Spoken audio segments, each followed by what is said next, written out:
Civilizações perdidas. A cronologia da humanidade.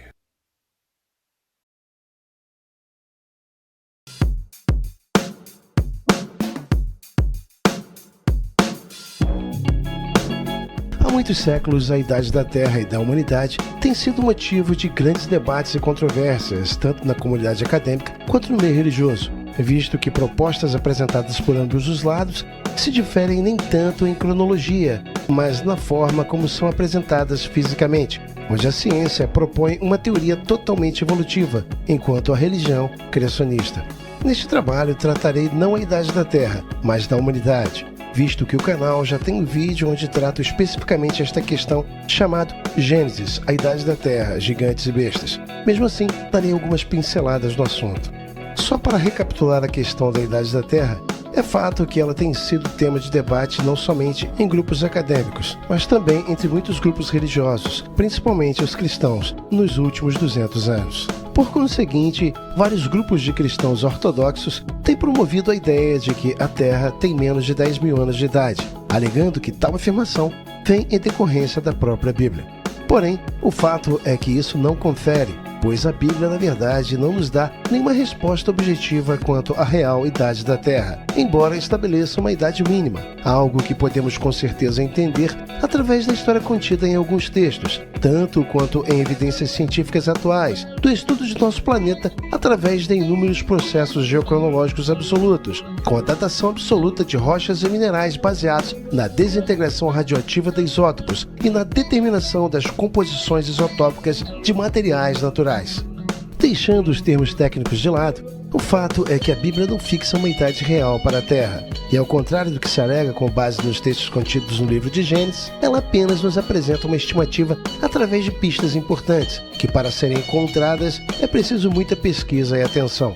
Historicamente falando, a reivindicação de uma Terra jovem vem do trabalho cronológico do bispo irlandês James Ussher, de 1625 a 1656. Ele erroneamente tomou como base para apresentar uma idade específica para a Terra, principalmente as genealogias contidas no livro de Gênesis, assumindo que elas estavam terminantemente completas, calculando assim todos os anos decorrentes para chegar a uma data específica da criação, a qual ele alegou ter sido em um domingo, 23 de outubro de 4004 a.C., algo completamente sem sentido. Ussher terminantemente assumiu que todos os anos que os patriarcas do Velho Testamento haviam vivido foram exatos 365,25 dias, tendo todos morrido antes de seus aniversários, algo totalmente sem base histórica ou mesmo cronologicamente real, sendo, portanto, uma teoria completamente distorcida.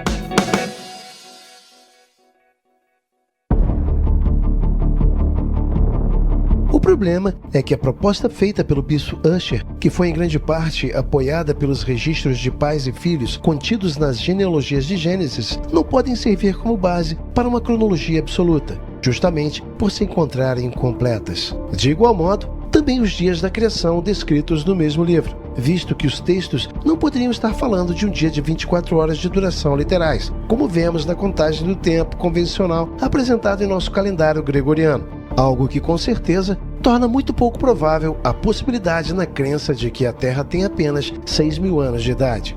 Outra observação importante que invalida a datação da Terra baseada nas genealogias bíblicas é o fato de que os termos genealógicos-chave para a construção de uma árvore genealógica precisa, como filho e pai, têm significados muito mais amplos no hebraico que suas palavras correspondentes em outros idiomas. Dessa forma, a palavra hebraica traduzida para designar filho pode também ter o significado de neto, bisneto ou mesmo descendente. Da mesma maneira, a palavra hebraica original traduzida para designar pai pode significar também avô, bisavô e ainda ancestral. Daí o erro de se datar a Terra com base em genealogias contendo apenas filho e pai, podendo essa idade se estender ainda muito mais quando usamos termos descendentes e ancestrais, algo que logicamente irá incluir várias gerações e, consequentemente, bilhares de anos.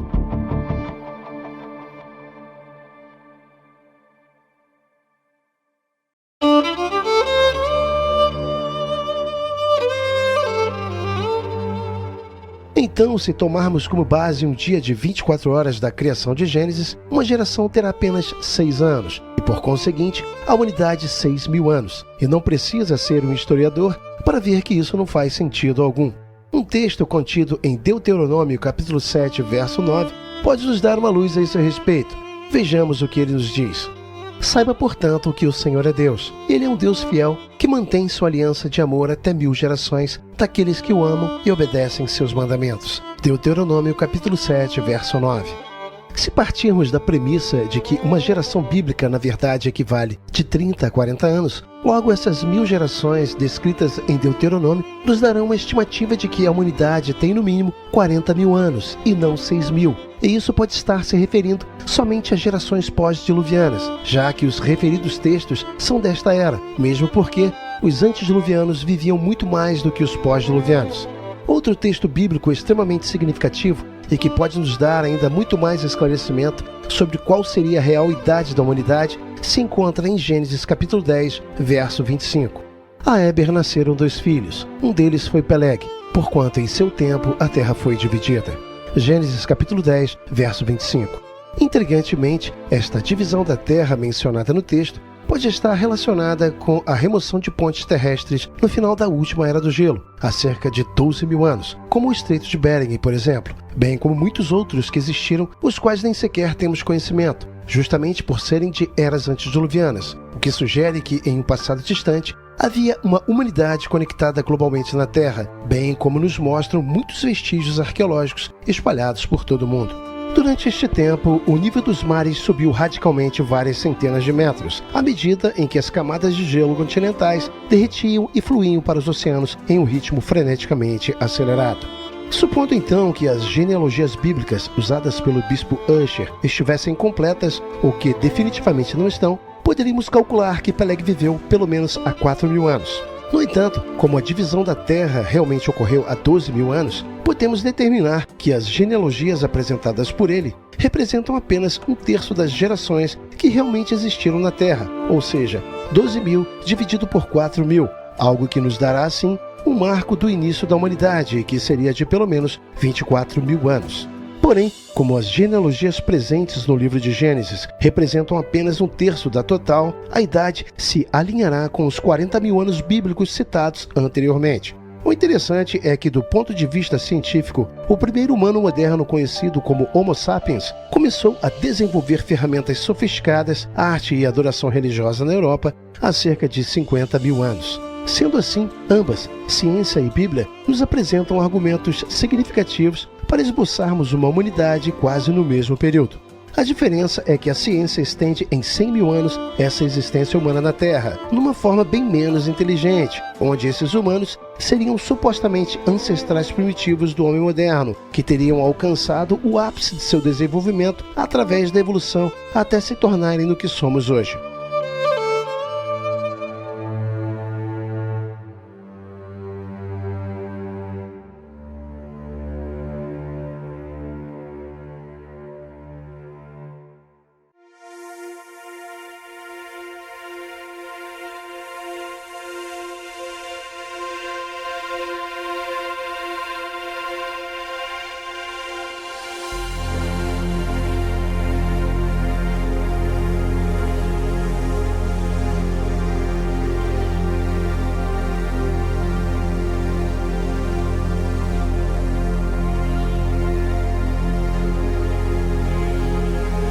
O fato é que os possíveis 50.000 anos da humanidade pode realmente se estender ainda mais, alcançando justamente os 100.000 anos que a ciência coloca nos seus supostos homens primitivos.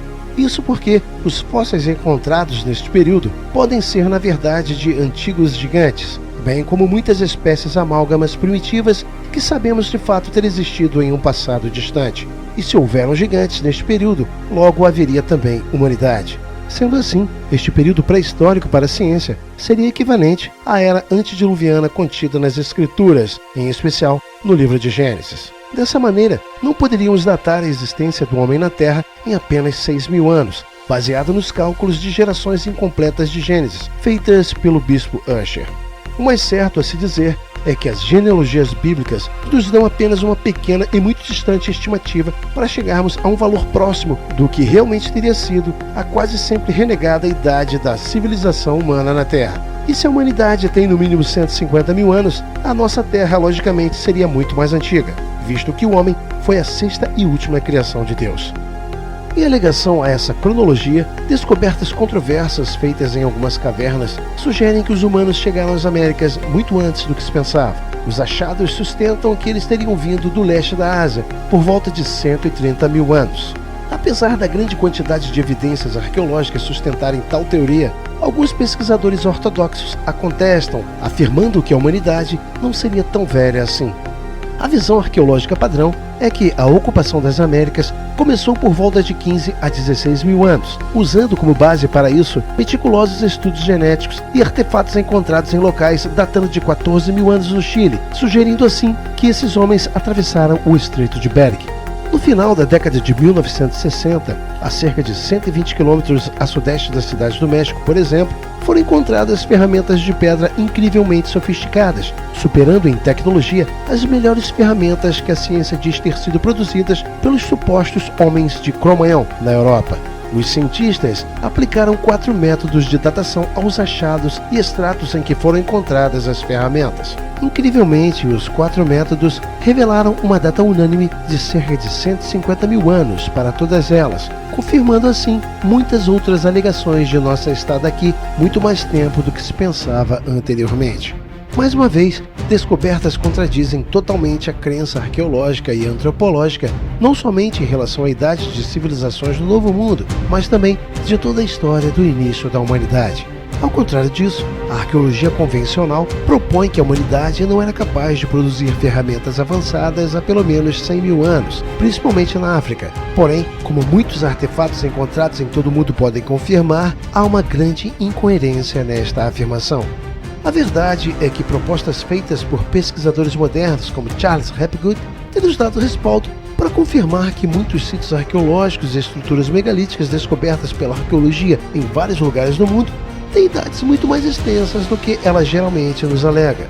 Hapgood apresentou a ideia de que a Terra, ao longo de sua história, mudou seus polos magnéticos, o que acarretou inúmeras mudanças climáticas ao longo de seu tempo, que, por sua vez, desencadeou uma série de cataclismos capazes de destruir civilizações inteiras. A ideia apresentada por Hapgood é tão significativa que impressionou ninguém menos que Albert Einstein, tendo sido possivelmente um dos últimos livros lidos por ele, pois foi encontrado em sua cabeceira depois de sua morte. Para que entendamos melhor a relação da mudança dos polos magnéticos da Terra com a real idade de sítios arqueológicos encontrados em todo o mundo, partimos do ponto de que o último aconteceu há mais de 100 mil anos, tendo ocorrido um total de 3 até a nossa era. A partir deste ponto, podemos nos guiar para reformular a real idade de sítios arqueológicos e monumentos antigos conhecidos e espalhados por todo o planeta. Ao analisarmos e compararmos os períodos cronológicos apresentados pela ciência, as formulações da mudança dos polos da Terra ocorridas em fases distintas de Hapgood e a contagem genealógica de Gênesis de Ussher, considerando-as apenas como 1/3 completas, perceberemos que a idade real de muitos desses sítios e estruturas megalíticas são muito mais antigos do que anteriormente acreditávamos.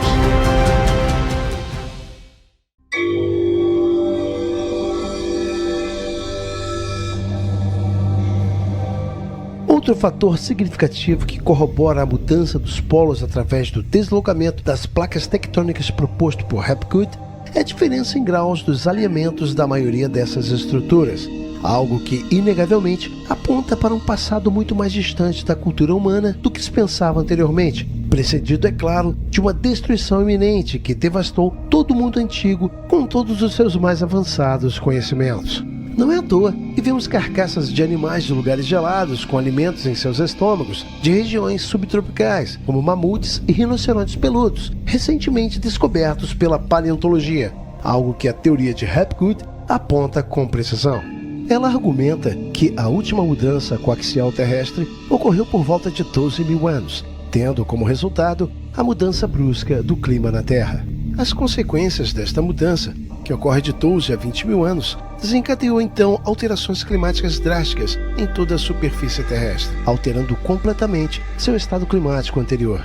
Assim, lugares antes com climas equatoriais e temperados tornaram-se regiões árticas, sendo completamente engolidos pelo frio extremo, como no caso da Antártica, onde de fato têm sido revelados enigmáticos resquícios de uma civilização perdida há muito tempo. O intrigante é que indícios recentes podem de fato corroborar com esta alegação, como é o caso das misteriosas formações piramidais que foram encontradas por um grupo de cientistas divulgadas em 2013. Vários cientistas afirmaram que as misteriosas estruturas piramidais poderiam de fato terem sido construídas por uma civilização antiga que teria habitado o continente antártico há milhares de anos. Além das estruturas piramidais, temos também mapas mostrando a Antártica completamente desprovida de gelo, como o famoso mapa de Piri Reis. Um outro mapa, bem menos conhecido, de 1531, do cartógrafo Horace Vernet, encontrado na Biblioteca do Congresso, também mostra o que parece ser o continente ártico totalmente ausente de gelo. O mais interessante é que o deslocamento da crosta terrestre, que inevitavelmente causaria o deslocamento dos polos magnéticos da Terra, nos mostram 3 eras distintas da história da humanidade, posteriormente precedidas de gigantescos cataclismos que foram encerrados com o dilúvio, o qual varreu todas as antigas civilizações de nosso planeta. Sendo assim, a teoria do deslocamento polar proposta por Hapgood faz total sentido quando pensamos em um mundo totalmente unificado, tanto em cultura quanto em idioma. Não obstante, para nos confirmar tal argumento, vemos uma infinidade de descobertas arqueológicas mostrando similaridades incríveis em construções megalíticas, petróglifos, pictogramas e linguísticas espalhadas por todo o mundo. Vemos também características fisionômicas entre asiáticos e indígenas brasileiros, bem como partículas sonoras do idioma tupi se assemelharem incrivelmente a de povos do Oriente Médio, como fenícios, por exemplo, algo que foi muito bem observado por Ludwig Sternhagen, apresentado no intrigante livro Antiga História do Brasil, de 1100 a.C. a 1500 d.C. Da mesma forma, podemos observar pirâmides erguidas em quase todas as culturas da Terra, o que realmente aponta para uma cultura que um dia foi global. A arqueologia moderna data essas estruturas como tendo de 3 a 4 mil anos. Porém, artefatos encontrados nas últimas décadas, juntamente com o extenso estudo de Hapgood, têm mostrado que elas são muito mais antigas, podendo chegar de 20 a 30 mil anos. No caso de Baalbek, no Líbano, suas estruturas podem chegar a incríveis 50 mil anos. Atualmente, a arqueologia data as estruturas de Baalbek em cerca de 9 mil anos.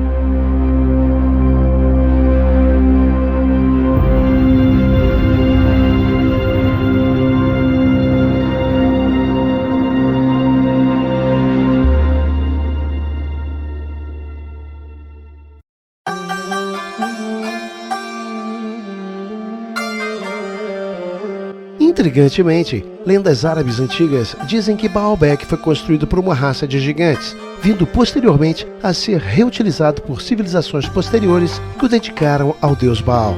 Na Bíblia temos o relato de que Caim, após ter matado seu irmão Abel e ser punido por Deus, fugiu para uma terra chamada Nod, tendo ali construído muitas cidades. Assim nos diz o texto. Então Caim saiu da presença do Senhor e foi morar na região de Nod, que fica no leste do Éden. Caim e sua mulher tiveram um filho e lhe deram o nome de Enoque. Mais tarde, Caim construiu uma cidade e a chamou de Enoque, o nome de seu filho. Enoque foi o pai de Irade, que foi pai de Meujael, que foi pai de Metusael, que foi pai de Lameque. Lameque teve 2 filhas, uma delas se chamava Ada e a outra Zilá. Ada teve um filho chamado Jabal, que foi o antepassado dos que criam gado e vivem em tendas. Jabal tinha um irmão chamado Jubal, que foi o antepassado de todos os músicos que tocam lira e flauta. Zilá, por sua vez, teve um filho chamado Tubal-Caim, que era ferreiro e fazia objetos de bronze e de ferro. Gênesis capítulo 4, versos 16 a 22. Aqui vemos claramente que o homem pré-histórico já conhecia o ferro, e não somente o cobre, como a ciência apresenta, algo que a coloca em xeque, visto que ela não consegue explicar como essas civilizações conseguiram construir esses grandes monumentos apenas com ferramentas de cobre. Note que depois que Caim fugiu da presença de Deus e deixou seus pais, passou a habitar em uma terra distante, que nesse caso foi Nod, tendo ali construído cidades com grandes fortificações. Se analisarmos atentamente, todo o contexto dessa história fará sentido, pois a descendência de Caim está atrelada a Tubal, justamente aquele que ensinou à humanidade a arte da fundição, o que, obviamente, tornou possível a construção de grandes monumentos com o ferro. Bem, se Jubal tinha esse conhecimento, logicamente que a fonte dele não era boa, pois ele pertenceu à linhagem amaldiçoada de Caim. Então, quem revelou a ele conhecimentos tão avançados de fundição? Lembre-se, nós ainda usamos a mesma técnica de Tubal.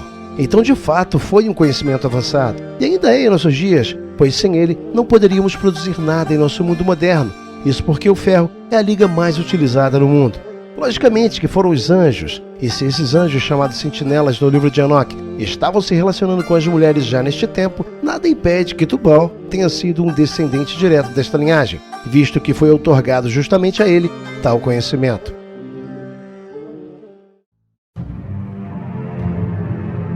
Podemos reforçar esta afirmação com os textos do livro de Enoque.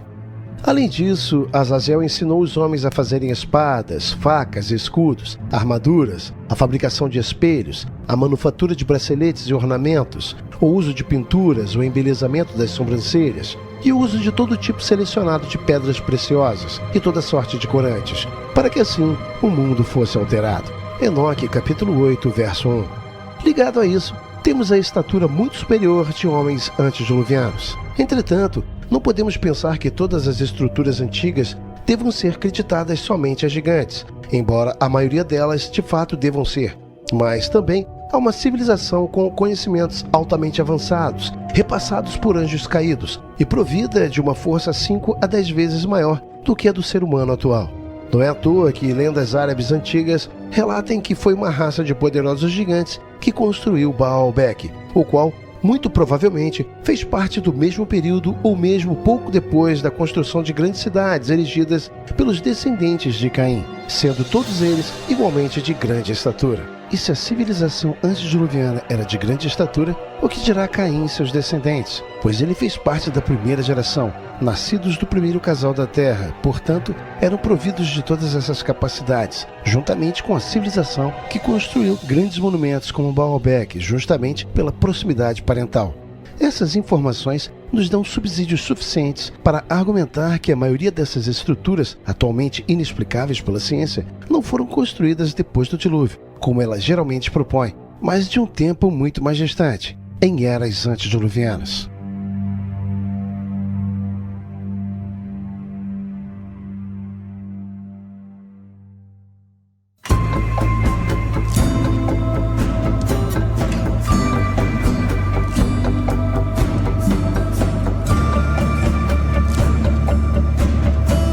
Onde, afinal de contas, se localizava o Jardim do Éden e a tal cidade de Nod, na qual se refugiou Caim, depois de ter matado seu irmão Abel, que se configurou como o primeiro assassinato na Terra.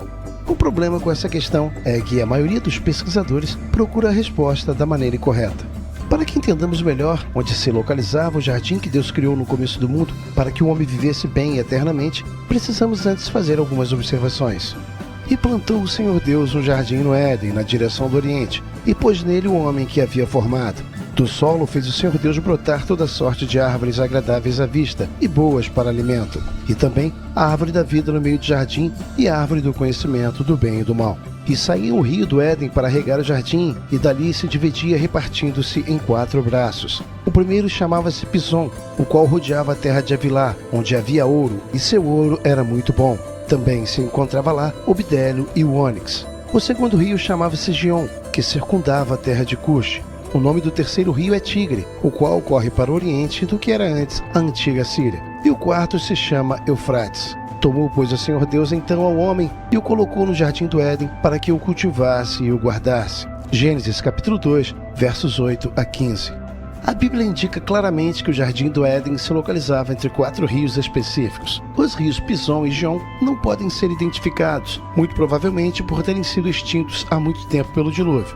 Apesar de existirem muitos comentários céticos a esse respeito, precisamos desconsiderá-los porque é fato que, com o advento do dilúvio, o mundo sofreu alterações geográficas inimagináveis hoje para a geologia moderna, impossibilitando assim identificarmos o local exato onde se encontravam estes rios, que, juntamente com o Tigre e o Eufrates, se dividiam em 4 braços ao sair do Jardim do Éden. E com base na descrição do texto, podemos dizer que estes rios escoavam nas terras que compõem hoje a Mesopotâmia, pois os últimos dois rios, Tigre e Eufrates, ainda se encontram por lá.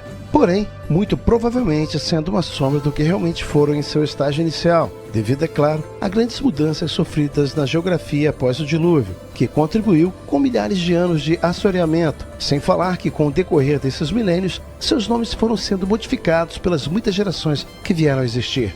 Uma coisa é certa, o Éden realmente existiu. O Jardim do Éden permaneceu sobre a terra por muito tempo, mesmo depois que o homem foi expulso de suas deleitáveis veredas, como vemos em Gênesis 4,16. Dessa forma, foi permitido aos humanos decaídos contemplar por um longo tempo o lar inicial da humanidade, a habitação da inocência, estando sua entrada vedada apenas aos anjos sentinelas. A porta deste esplendoroso lugar era guardada pelos anjos mais poderosos de Deus, os querubins, onde era revelada a glória do Criador. Para ali iam Adão e seus filhos adorarem a Deus, renovando constantemente seus votos de obediência, àquela lei cuja transgressão os havia banido de tão maravilhoso paraíso. Entretanto, quando a iniquidade se propagou por sobre a terra e a impiedade dos homens determinou sua destruição por meio de um fatídico dilúvio, a mão que plantara o Éden o retirou definitivamente da terra. Sabemos através de Apocalipse que na restauração final de todas as coisas, quando houver um novo céu e uma nova terra, o esplendoroso Éden será restabelecido novamente, porém muito mais glorioso do que foi no princípio da criação.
Um ex-pesquisador do Instituto de Arqueologia Britânico, o arqueólogo David Hall, vem tentando provar através de suas pesquisas apresentadas no livro intitulado Legend: The Genesis of Civilization, Lenda: A Gênesis da Civilização, a veracidade dos relatos bíblicos de Gênesis, com base em nomes atuais de antigos rios, cidades e montanhas, assim como também lugares extintos dos mapas e da história, que, segundo a ciência evolucionista, não passa de uma mera lenda mesopotâmica.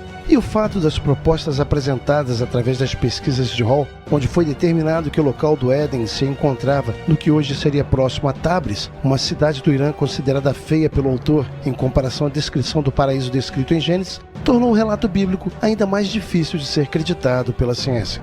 Logicamente que sua visão evolucionista não seria capaz de apoiar relatos bíblicos considerados arcaicos pela ciência, nem se seus textos já tiverem confirmado muitas descobertas arqueológicas importantes, como no caso da existência da cidade de Babilônia, que durante muito tempo foi considerada como uma lenda nos primórdios da arqueologia, enquanto que os registros tratando-a como uma cidade real já se encontravam há milhares de anos contidos nos textos do livro de Daniel. Por fim, no final do século XXI, as ruínas da cidade foram descobertas pelo arqueólogo e arquiteto alemão Robert Codway, confirmando assim que a arqueologia, que atualmente não ultrapassa 150 anos de existência como uma disciplina científica, estava errada e os textos de Daniel corretos. Então, tudo nos leva a crer que o Jardim do Éden de fato permaneceu sobre a Terra por muito tempo, mesmo depois que o homem foi expulso após sua queda, como vemos em Gênesis 4,16, vindo depois disso a ser retirado do mundo, de onde seus vestígios desapareceram completamente após o dilúvio.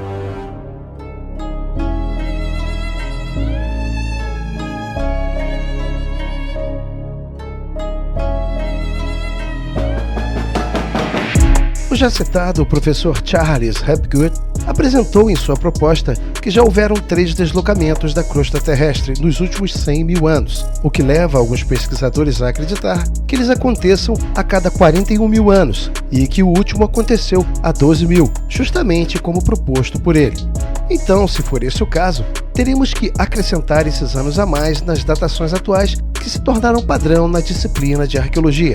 E esse lapso temporal pode ser visto na diferença em graus sofridas nessas estruturas, as quais alteraram seu alinhamento inicial para o norte, algo que desafia a arqueologia, pois ela não consegue explicar o porquê de alguns desses monumentos estarem alinhados ao norte, enquanto outros não estão, como é o caso da Pirâmide do Sol em Teotihuacan, que não se alinha perfeitamente ao norte atual de nossa era, sugerindo assim que ela foi construída há milhares de anos antes da datação atual em que é colocada, que está em 10 mil a.C., sendo que, se a colocarmos de volta no alinhamento anterior, ela passará a ter 10 mil anos a mais do que tem hoje, sendo, portanto, muito mais antiga do que é datada atualmente pela arqueologia moderna.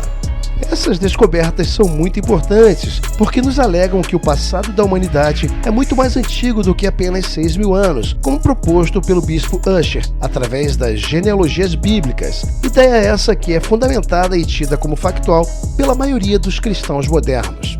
Entre essas anomalias, podemos citar uma série de evidências arqueológicas, como é o caso das pedras de Sacsayhuaman, um complexo arqueológico composto por imensas pedras maciças pesando toneladas, localizados na antiga cidade de Cusco, no Peru.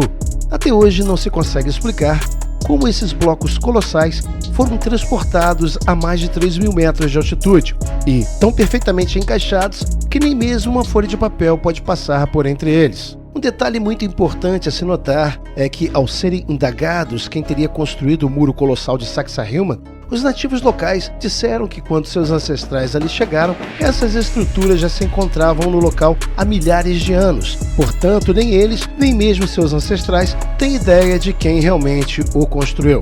Não diferente de Sacsayhuaman, Ollantaytambo, que está localizado a aproximadamente 60 km a noroeste da igualmente cidade de Cusco, numa altitude de 2.792 metros acima do nível do mar, foi construída com rochas maciças pesando até 150 toneladas. Fica difícil imaginar como a civilização que o construiu conseguiu erguer seus enormes blocos, atravessando montanhas, lagos e rios, através de um terreno completamente irregular por centenas de quilômetros. Só para se ter uma ideia, uma pedra de 150 toneladas exigiria 2.400 homens para ser puxada por apenas alguns metros, em um lugar completamente plano. Porém, estamos falando de milhares de blocos, centenas de quilômetros, altíssimas altitudes e terrenos íngremes e montanhosos, com obstáculos quase inacessíveis para apenas uma pessoa, o que dirá 2.400, e para piorar, com enormes blocos maciços de pedra pesando 150 toneladas. Esses feitos são tão incríveis que a arqueologia moderna ainda não conseguiu explicar, e ao que parece, ficará ainda muito tempo sem fazê-lo.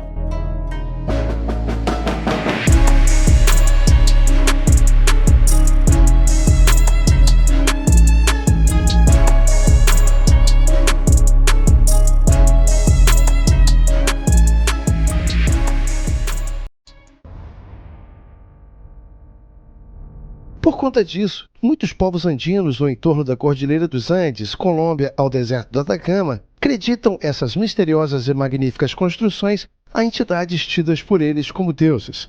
Então as perguntas são: quem as construiu e em que era?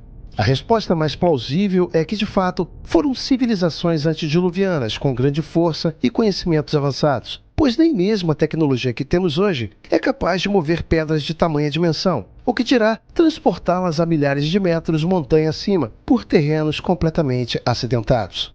O ponto crucial dessa observação é que muitas dessas civilizações podem ter sido constituídas de homens de grande estatura ou gigantes propriamente ditos, pois não podemos nos esquecer de que a datação desses megálitos batem justamente com a cronologia de eras antediluvianas, sem mencionar o mistério em torno da tecnologia empregada nessas construções, que é totalmente desconhecida pela ciência moderna, sugerindo assim que foi completamente perdida, e por que não dizer, através de um grande cataclismo, que nesse caso tudo leva a crer que foi realmente o dilúvio descrito na Bíblia. E para corroborar isso, temos inúmeros vestígios arqueológicos apontando justamente que, em um passado distante, a humanidade teve amplos contatos intercontinentais, possibilitando assim fundirem amplamente suas culturas com a troca de conhecimentos avançados, muitos dos quais repassados por misteriosos seres que muito mais tarde, povos antigos, chamaram de deuses vindos dos céus. Os sumérios os chamavam Anunnaki, culturas andinas da América do Sul, Viracocha e da Mesoamérica Quetzalcoatl. E também temos as desaparecidas civilizações das ilhas do Pacífico, que os chamavam de homens-pássaro.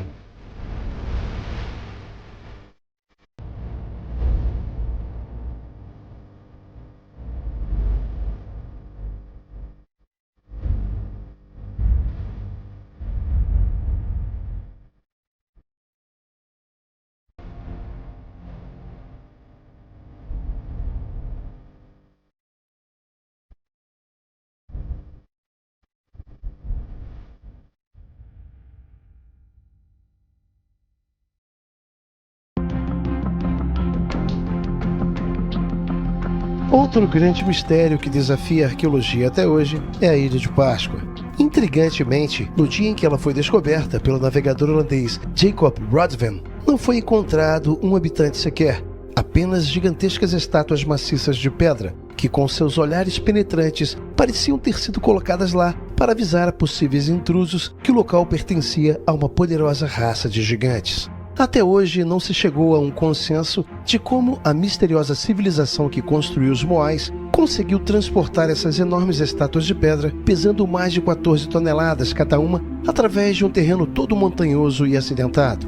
Na questão das pirâmides, tudo leva a crer que essas estruturas não foram construídas em todos os continentes da Terra por serem simplesmente uma forma geométrica básica, como alegam alguns pesquisadores ortodoxos, pois descobertas arqueológicas feitas nas últimas décadas apontam que em um passado distante o mundo esteve literalmente conectado através de seus continentes, onde o nível dos oceanos era muito menor do que é hoje.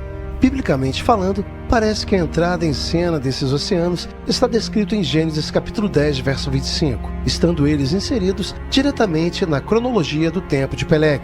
A Éber nasceram 2 filhos, um deles foi Peleg, porquanto em seu tempo a terra foi dividida. Gênesis capítulo 10, verso 25.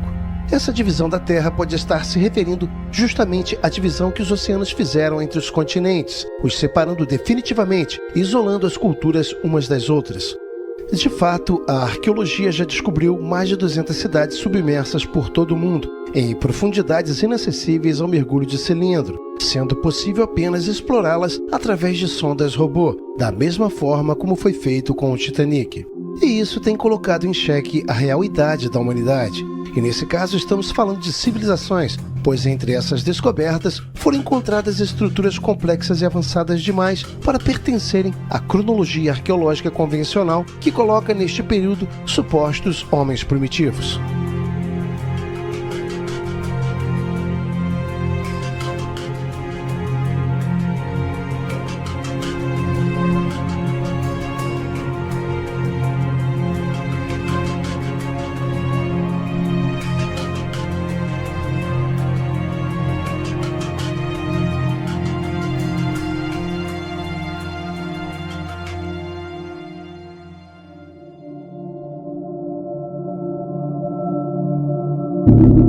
Com base em vestígios que apontam nitidamente para a direção de um cataclismo global, percebemos que a maioria das ruínas e estruturas megalíticas andinas outrora fizeram parte de um fabuloso mundo unificado antediluviano. Pumapunku, por exemplo, é até hoje um grande enigma para a arqueologia, pois a mesma não consegue explicar como essa maravilhosa arquitetura desapareceu tão repentinamente como surgiu, sem deixar nenhum vestígio. O que resta hoje são apenas impressionantes blocos megalíticos espalhados por todos os lados, pesando toneladas. Infelizmente, não temos como saber a era inicial do esplendoroso complexo megalítico de Pumapunku. O grande X da questão é que os pesquisadores não conseguem explicar como a civilização que construiu as estruturas de Pumapunku conseguiu mover imensos blocos pesando até 100 toneladas, tanto quanto produzir cortes tão precisos que em nossos dias somente ferramentas a laser poderiam replicar. Como algo desta magnitude foi feito em um tempo onde a ciência diz que nossos ancestrais ainda usavam primitivas ferramentas de pedra. O fato é que já temos provas arqueológicas suficientes para refutarmos tal alegação e, ao contrário disso, afirmar que a tecnologia acompanha a humanidade desde seus primórdios, há mais de 150 mil anos. Sendo assim, não é mais um absurdo dizer que textos bíblicos há muito ignorados e tidos como mera crendice religiosa já nos afirmava tal alegação quando mostra claramente que o conhecimento do ferro vem desde a pré-história, através de Tubal-Caim. Exilá também deu à luz a Tubal-Caim, mestre de toda a obra de cobre e ferro. Gênesis capítulo 4, verso 22. A ciência, por sua vez, continua a contestar, afirmando que neste período havia somente ferramentas de pedra construídas por homens primitivos. Já no caso da cronologia convencional de Puma-Punku, os arqueólogos não têm uma resposta concreta, visto que alguns acreditam que suas estruturas datem de 536 d.C., enquanto outros antes de Cristo. Entretanto, se tomarmos como base a segunda hipótese, ou seja, 536 a.C., Puma-Punku teria de 14 a 15 mil anos, e se levarmos em conta a diferença de valores pela mudança dos polos magnéticos da Terra proposta por Hapgood, que nesse caso o último foi há 12 mil anos, sua idade se estenderá ainda mais. Então fica claro o motivo da arqueologia não conseguir explicar todas essas construções. Ela simplesmente não dispõe de dados para tal, já que procura geralmente em lugares e da forma errada, visto que, como já disse, a maioria dos textos bíblicos são ignorados e tratados como religiosidade, algo que não condiz com sua natureza real, pois eles, na verdade, se tratam de uma imensa e rica fonte histórica e pré-histórica. Com isso, não podemos nos esquecer que os mesmos textos já antecederam o que só depois de muito tempo a arqueologia veio aceitar como verdade histórica, e diga-se de passagem, não são poucas as descobertas. Atualmente, a distância de Puma-Punku do Lago Titicaca é de 99,4 quilômetros. Porém, dados de pesquisas recentes mostraram que outrora ele esteve a apenas 13 quilômetros de sua margem, o que fez alguns pesquisadores argumentarem que em um passado distante, um grande tsunami, provindo de um cataclismo global, varreu completamente suas estruturas. O interessante é que a distribuição e formato das ruínas de Puma-Punku sugerem justamente que algo desta natureza pode realmente ter acontecido. A explicação mais lógica é que, por Puma-Punku ter sido construído a apenas 13 quilômetros do local de origem das ondas gigantes vindas do lago Titicaca, fez com que enormes paredes de água e avalanches de lama destruíssem por completo suas estruturas, restando hoje apenas alguns blocos de pedra que se encontram espalhados pelo local, que nesse caso foram as mais pesadas, de 50 a 100 toneladas.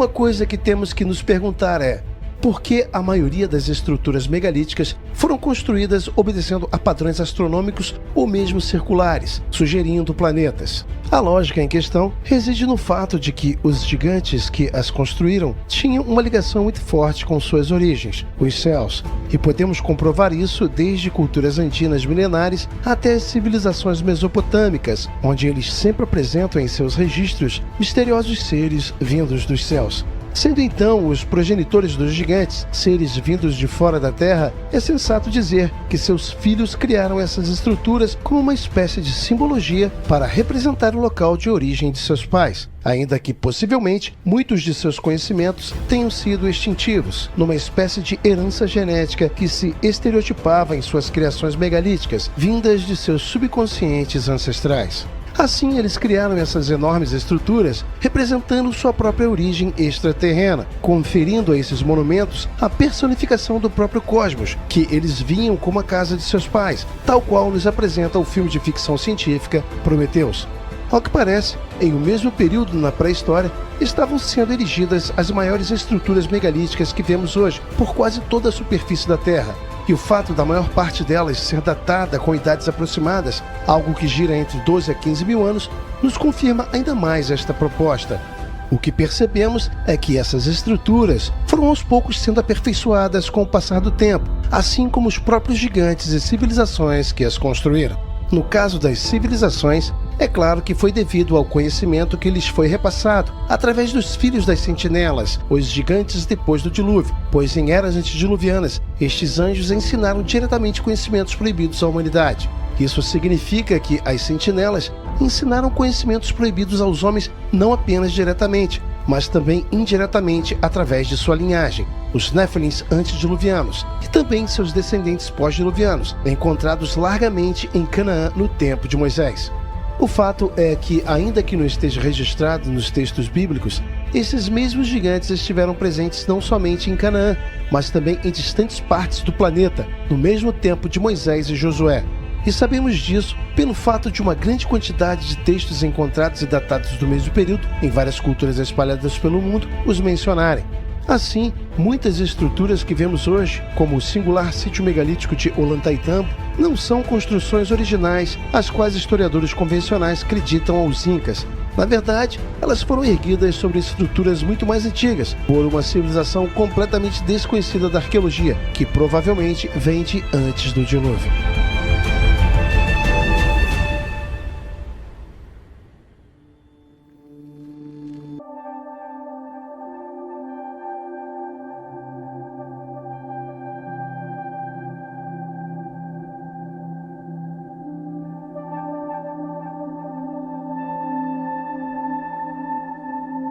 Nos últimos dias não se tem ouvido falar em outra coisa a não ser Ratanabá, uma suposta cidade perdida repleta de riquezas nas selvas amazônicas.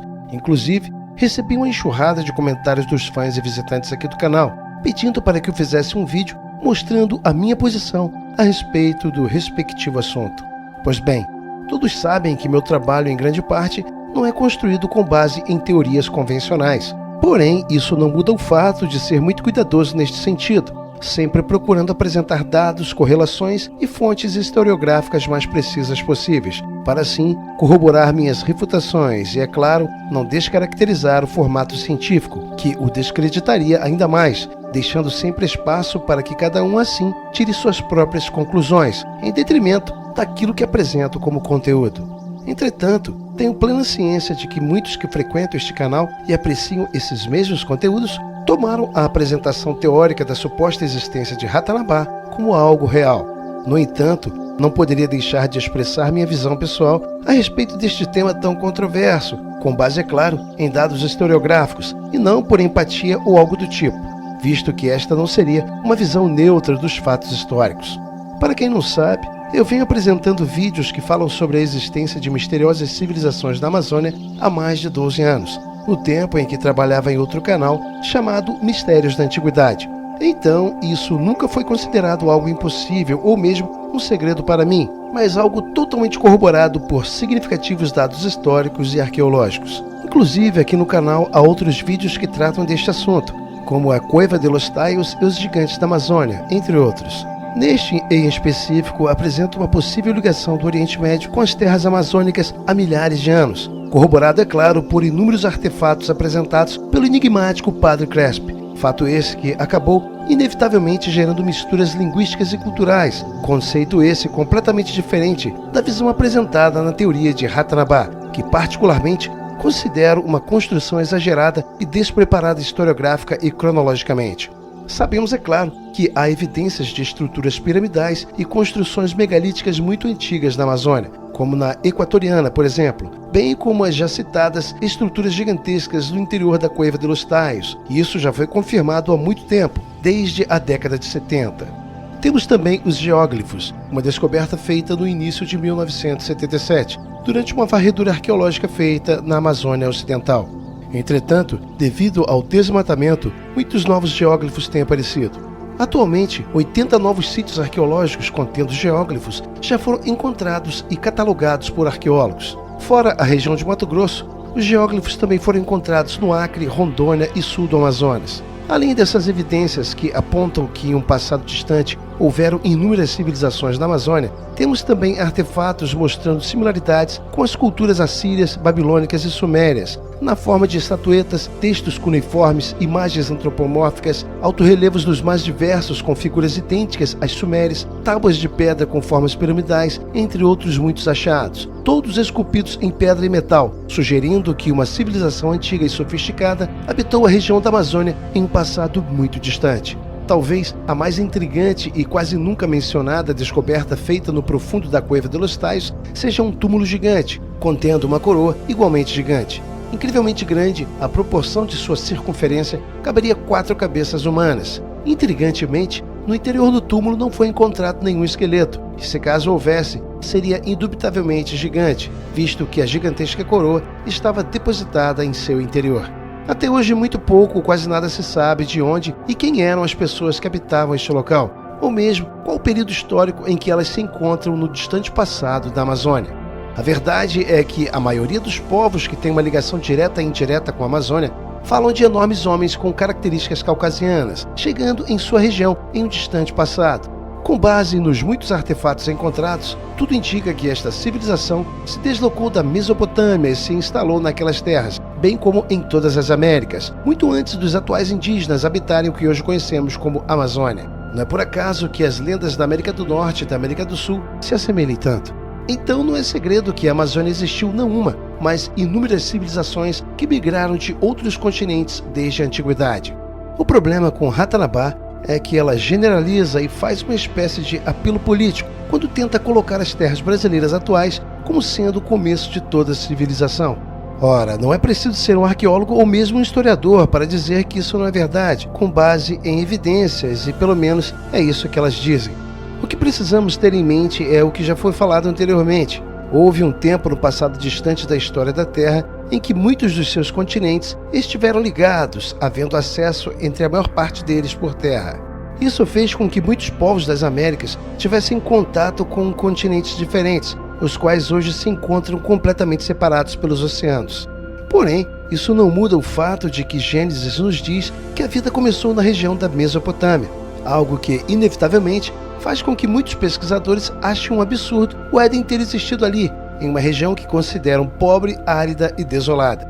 Na questão de Ratanabá, podemos ironicamente compará-la com uma espécie de mistura entre Atlântida e Eldorado, com a diferença de que ela supostamente teria sido muito mais antiga e maior do que ambas, a colocando como berço da civilização mundial em uma incrível cronologia entre 450 a 600 milhões de anos. Não é difícil ver que isso é sumária e absurdamente surreal, pois excede todos os conhecimentos cronológicos que adquirimos com anos de infindáveis, sérias e dedicadas pesquisas geológicas, históricas e arqueológicas. A história de Ratanabá tem sido largamente difundida por um instituto denominado Dáquila Pesquisas. O problema é que os pesquisadores do Instituto Dáquila não apresentaram uma base científica sólida no que tange a cronologia, para assim fundamentar a teoria onde eles determinam que Ratanabá teria sido a primeira civilização do planeta com a idade utópica de 450 milhões de anos, podendo se estender ainda mais para 600 milhões. Argumento esse que mudaria todos os livros de história, inclusive a própria Bíblia. A verdade é que a teoria de Ratanabá se tornou um grande problema, justamente por ignorar descobertas importantes feitas nas últimas décadas, algo que coloca claramente seus argumentos em xeque, visto que estes ignora vestígios que apontam para uma cronologia muito mais sensata, que por sua vez a leva a cometer o maior pecado dos historiadores, e por que não dizer de alguns arqueólogos, o anacronismo. Precisamos então ter em mente que, mesmo se optarmos por uma história não convencional, precisaremos de igual modo apresentar dados coerentes, e, na maioria das vezes, mais até do que é apresentado na história e arqueologia convencionais. Então fica claro que ser controverso não implica em exagerar sem provas. Logicamente que existem contradições na arqueologia convencional, porém, isso são contrapontos que precisamos refutar com dados reais e fontes precisas. No caso de Ratanabá, infelizmente o que vemos é algo que pode ser considerado um nítido equívoco cronológico. Se aceitarmos a cronologia desta teoria, logo descartaremos fontes importantes, como as próprias evidências bíblicas da história humana na Terra, as quais já confirmaram muitas descobertas arqueológicas importantes, quando esta ainda duvidava de suas afirmações.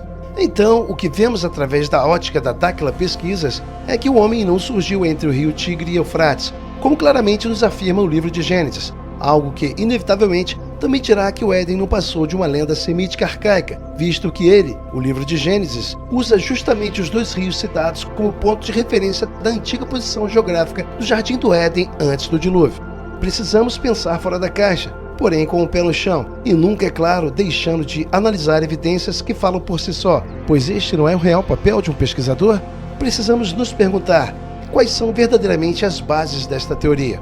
Até o dado momento, nenhum dos pesquisadores envolvidos no dito Projeto Dakhla apresentou evidências concretas comprovando que, de fato, Ratanabá existiu há tanto tempo assim. Na verdade, nunca se teve conhecimento de uma cidade perdida ou mesmo de uma civilização tão antiga na história, o que, obviamente, remete a informação a algo totalmente especulativo e fantasioso. Incrivelmente, a datação de Ratanabá está pareada à datação dos dinossauros, proposta pelo evolucionismo. Convenhamos, se já é difícil criacionistas aceitarem uma datação tão distante referente à existência de tais criaturas, o que dirá para uma civilização? De qualquer forma, se de fato existiu tal cidade, sua idade é totalmente fantasiosa, pois, como já mencionei no começo deste trabalho, a idade da humanidade, segundo os vestígios mais seguros que temos, não ultrapassa 250 mil anos, o que dirá 450 a 600 milhões.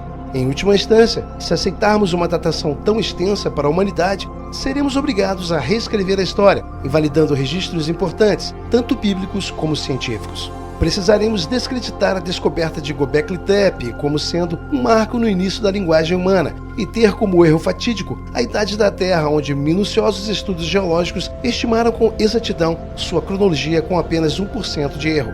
Corroborada, é claro, com complexas metodologias multidisciplinares empregadas em todo este processo de datação. Pelo fato de termos que reconsiderar descobertas arqueológicas tão importantes, por si só, já torna a teoria de Ratanabá insustentável. Fica claro o despreparo e a tendência de alguns em acreditar em tais informações sem nem menos usarem metodologias adequadas para se chegar o mais próximo possível de uma cronologia histórica coerente do início da humanidade. Esta então seria Ratanabá, que, ao meu ver, não passa de conjecturas infundadas sem base cronológica da real idade das civilizações.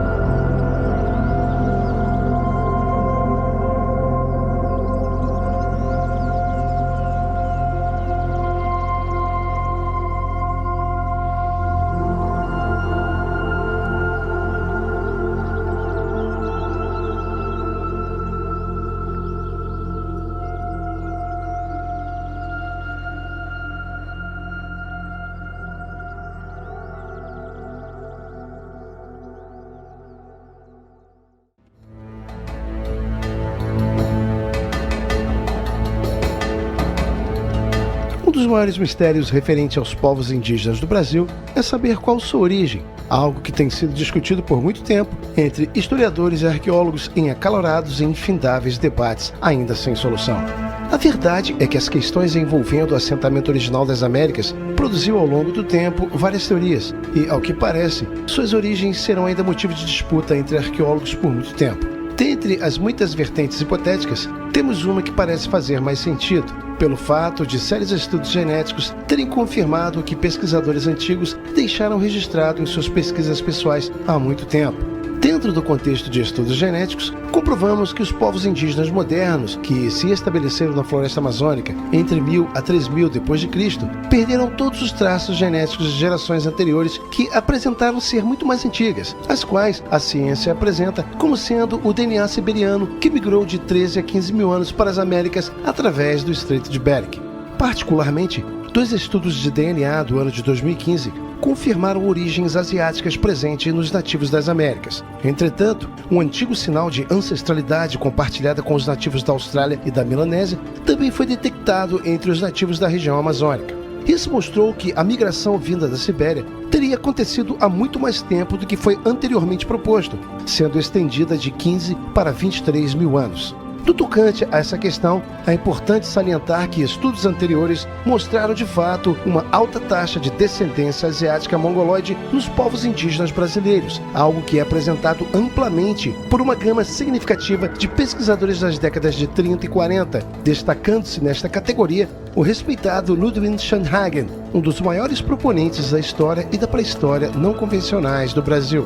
E o mais admirável é que suas conclusões, embasadas por um conjunto sofisticado de amostras de escritas pictóricas e não pictóricas com características semíticas coletadas ao longo de suas pesquisas, chegou a um consenso quanto à proximidade desta origem cronológica em um tempo em que os estudos no campo da genética ainda estavam engatinhando, com a diferença de que os pressupostos apresentados por ele indicam uma migração de povos médio-orientais por mar, através de navios de exploradores semíticos em terras hoje brasileiras, como egípcios e fenícios, por volta de 3000 a.C. O interessante é que inúmeros estudos feitos com base no DNA dos povos indígenas dessas regiões têm mostrado a ligação deste grupo com o de 3.000 anos, estando separados de outro grupo que se encaixa na cronologia dos 23.000 anos, o que pode não ser necessariamente um valor definitivo, ou seja, ele pode se estender ainda mais.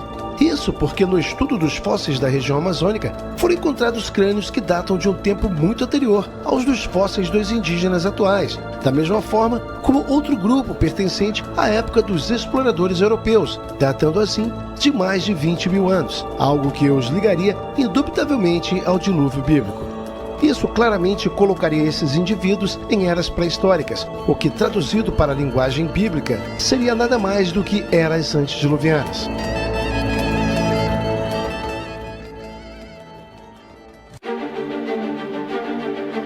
Não há como negar que isso explicaria o fato desses fósseis serem mais antigos do que os dos indígenas, os quais um grupo foi datado tendo 1.000 anos e outro não ultrapassando 3.000. Milhares de anos antes do primeiro DNA asiático formar a etnia indígena no que hoje são as terras brasileiras, civilizações antediluvianas andavam e exploravam as terras americanas, justamente pelo acesso que tinham por terra, no tempo em que o nível dos mares era cerca de 100 metros mais baixo do que é hoje, o que, consequentemente, lhes dava acesso por terra a lugares hoje completamente submersos. Muito mais tarde, depois desses antigos habitantes das Américas terem sido destruídos com o dilúvio, a nova população mundial começou a se espalhar na Terra a partir do Monte Ararat. Posteriormente, depois do advento da escrita e o nascimento das grandes civilizações, seus descendentes chegaram às Américas, agora por mar, através dos navios dessas civilizações que emergiam na história.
Incrivelmente, a chegada dos descendentes dos indígenas brasileiros coincide com a chegada dos asiáticos que tripulavam navios fenícios, se encaixando perfeitamente a cronologia que vai de 1.000 a 3.000 anos, referente aos povos que colonizaram as Américas muito antes dos europeus explorarem o Novo Mundo. Se voltarmos no tempo, veremos comprovações históricas que de fato houve diversas incursões de fragatas neste exato período, deslocadas de uma ilha que a Bíblia chama de Chipre, local que importantes autores como Hermann Hohen correlaciona ao início da etnia chinesa, sendo Chipre uma possível etimologia do nome China na história antiga. Chipre teria sido então o lugar de onde emigraram milhares de famílias asiáticas para o leste da Ásia, formando muito mais tarde grande parte do que conhecemos hoje como chineses. Falo especificamente sobre este assunto em outro vídeo aqui do canal intitulado Os Filhos de Jafé e os Descendentes de Magog. Se não assistiu, sugiro que assista. Esta população asiática mongoloide, então, teria adentrado nas terras hoje pertencentes ao Brasil, trazidas por exploradores semíticos, em grande parte pelos fenícios, que a nomearam Nova Canaã, chegando finalmente aos afluentes do rio Amazonas. De fato, o nome Amazonas, dado ao bacia inferior deste rio, que abrange a foz dos rios Xingu e Paritins, é muito antiga, tanto que os índios já o chamavam assim no tempo da exploração europeia, sugerindo que tal informação lhes foi repassada por descendentes muito mais antigos e, subsequentemente, a estes por seus ancestrais. E é aqui que a história fica ainda mais interessante, pois a chegada das guerreiras amazonas no Brasil teria sido milhares de anos antes dos colonizadores europeus, mais especificamente há 3.000 anos, igualmente através dos navios fenícios, o que implicaria seu nome existir muito antes dos índios da época do descobrimento. O rio Amazonas teria, assim, recebido seu nome singular pelo fato dos fenícios terem trazido consigo a tripulação de um grupo de mulheres guerreiras, que desde muito tempo lendas e contos gregos mencionavam. Um grupo de mulheres que superava até os mais bem dotados guerreiros em agilidade e força, sendo uma de suas especialidades o manejo do arco e flecha. O interessante é que, dentro do contexto dos já citados estudos genéticos, que comprovam que os povos indígenas modernos que se estabeleceram na floresta amazônica, algo que gira entre 1.000 a 3.000 anos, bate com o fato dos índios do tempo do descobrimento não terem sido responsáveis pelo nome do rio Amazonas, justamente por serem posteriores aos que assim o nomearam. Ou seja, a cronologia dos índios da época do descobrimento se encaixa com a idade de 1.000 anos, e os 3.000 anos estaria, na verdade, relacionado a seus ancestrais, que adentraram na Amazônia através dos navios fenícios, justamente há 3.000 anos, como bem nos apresentou Ludwig Schoenhagen. Sendo assim, os povos indígenas da época do descobrimento acabaram perdendo todos os traços genéticos das gerações anteriores, os quais a ciência liga ao DNA asiático-mongoloide, sendo que os indígenas mais antigos, na verdade, foram os povos ancestrais trazidos pelos fenícios ao Brasil. Então, muito possivelmente foram estes antigos ancestrais dos indígenas brasileiros que nomearam o rio com o atual nome Amazonas, justamente por terem contato nos navios fenícios com essas temíveis e lendárias guerreiras.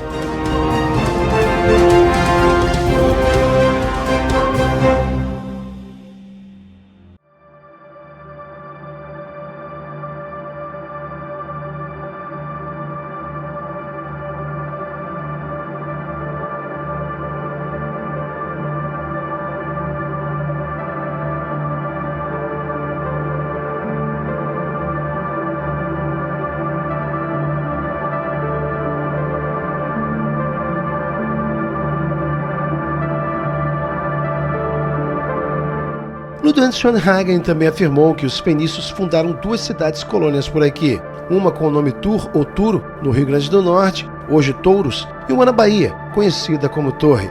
A chegada das Amazonas ao Brasil foi justamente nesta época. O fato é que o nome Amazonas, dado para a bacia inferior do Grande Rio, isto é, a região da foz dos rios Xingu e Paritins, é muito mais antiga do que se pensa. No tempo da conquista europeia, assim também chamavam os índios tupinambás o curso inferior do mesmo rio, enquanto seu nome geral era Maranhão. O Conto das Amazonas é um capítulo muito interessante da história da humanidade. No geral, só se tem conhecimento do aparecimento dessas guerreiras por sua rainha Pentesileia na famosa Guerra de Troia, onde a valente rainha desafiou Aquiles, o primeiro herói dos gregos. Entretanto, a história dessas guerreiras é muito mais antiga. Diversos historiadores antigos dizem que a primeira sociedade de mulheres guerreiras formou-se na cidade de Héspera, uma ilha localizada no Grande Lago Tritones, na África Ocidental.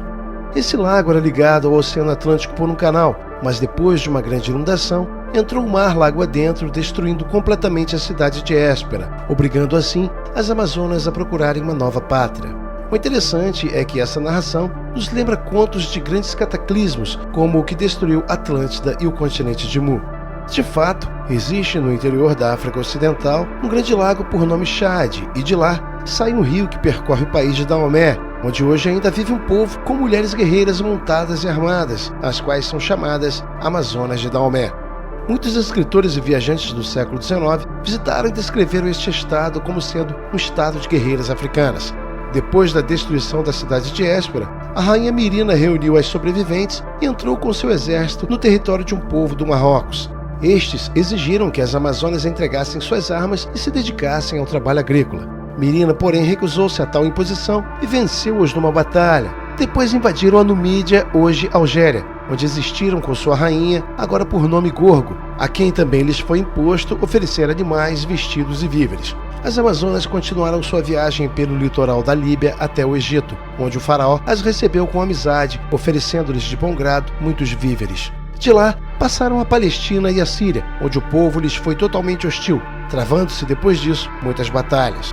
Os reis fenícios de Sidom e Tiro, porém, ofereceram a Mirina e suas súditas amazonas paz e amizade, e ali elas ficaram algum tempo para descansar das fadigas de suas grandes viagens. Saindo da Fenícia, passaram as Amazonas para a Ásia Menor, apoderando-se de um território perto do Cáucaso, na Armênia. Mirina criou ali um estado e governou-o até se cansar da tranquilidade, sempre organizando invasões e pilhagens nos territórios vizinhos. Deste modo, no instante em que teve início a Guerra Troiana, resolveram logo participar e intervir na batalha. Depois da morte da rainha Pentezeleia, uma parte das Amazonas voltou à Armênia. As outras erraram perambulando nos países da Ásia Menor, até que os fenícios as convidaram a ir nos seus navios em um lugar que nomearam Nova Canaã, descoberto por eles no Oceano Atlântico, que na verdade seriam as terras onde hoje se encontra o Brasil. Na Armênia tinham as Amazonas um lago com uma ilha chamada Faro, onde estabeleceram um centro nacional com um pequeno templo, no qual foi sepultada sua rainha Mirina, sem dúvida em lembrança de sua antiga cidade Héspera, na ilha do Lago Tritones. No Baixo Amazonas fundaram a cidade de Faro, onde havia há muito tempo também um lago com um antigo templo, escondido no meio de uma pequena ilhota. O fato é que, na historiografia, os antigos gregos nunca tiveram dúvida de que as Amazonas foram de fato reais, as retratando tanto em mitologias como em histórias verídicas. O geógrafo e historiador Estrabo do século I a.C., por exemplo, confirma uma visita feita no que ele alegou ser a terra natal das Amazonas, que, segundo ele, seria nas planícies do rio Termodon. Escavações arqueológicas mostraram que a antiga cidade de Troia foi destruída não uma, como nos conta a história convencional, mas 6 vezes, tendo sido na 7ª sua derrota definitiva. Essas guerras teriam então se expandido desde a Trácia até a Ásia Menor, e sabemos que desde a antiguidade a Ásia Menor sempre foi um importante ponto comercial, pois sua geografia estratégica tornava possível uma rota de ligação entre a Europa e a Ásia. Dentro deste contexto competitivo, desde muito tempo, os gregos sempre foram rivais dos fenícios, que os consideravam verdadeiros competidores comerciais, que por sua vez os fizeram apoiar a vencida Troia. Diodoro deixou registrado que os fenícios levaram milhares de pessoas oriundas da vencida Troia nos seus navios em expedições de mundo afora, criando assim colônias por onde passavam, fundando desta maneira várias cidades, sempre as nomeando de Troia, numa espécie de homenagem aos cidadãos da verdadeira Troia vencida pelos seus rivais gregos. Dentre uma dessas Troias estava a que os fenícios fundaram no norte do Brasil, fato esse que criou a tradição de que a cidade mais antiga dessa região se chamava Tutóia. Segundo Ludwig Schonhagen, provavelmente seu nome original teria sido Turtóia, pelo fato de Tur ter sido a grande metrópole dos fenícios e Troia a capital da resistência contra os invasores gregos.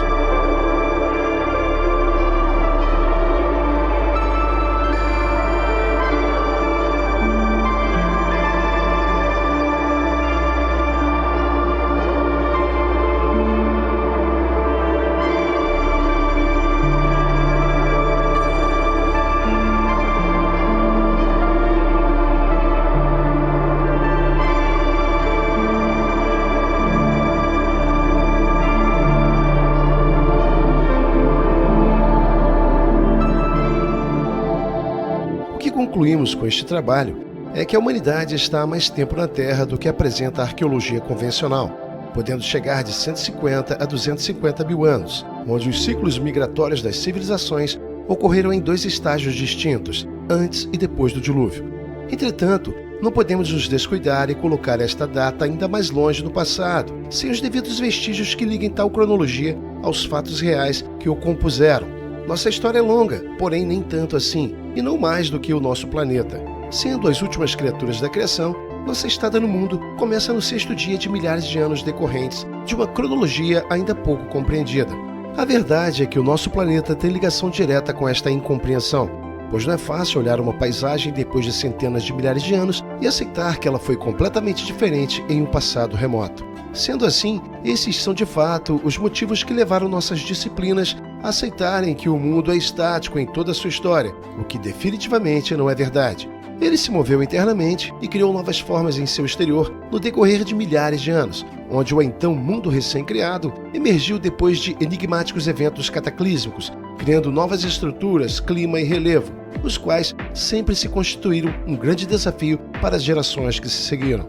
Em nosso caso não foi diferente, pois os polos magnéticos da Terra confundiram igualmente nossa história, colocando o marco de nossa civilização em apenas alguns milhares de anos e o da Terra em dezenas de milhares. É nosso compromisso, então, rever nossos conceitos historiográficos para tentarmos, assim, construir uma nova visão arqueológica através de vestígios incontestáveis, os quais claramente mostram que a humanidade é tão velha quanto os supostos homens primitivos do evolucionismo de Charles Darwin, com a diferença de que nunca vieram dos macacos, nem foram menos inteligentes do que somos hoje, mas sim a última criação feita por Deus, justamente por ele tê-la amado a tal ponto que lhe deu uma fração de seu intelecto, com o qual hoje podemos afirmar que somos imagem e semelhança desse mesmo Deus.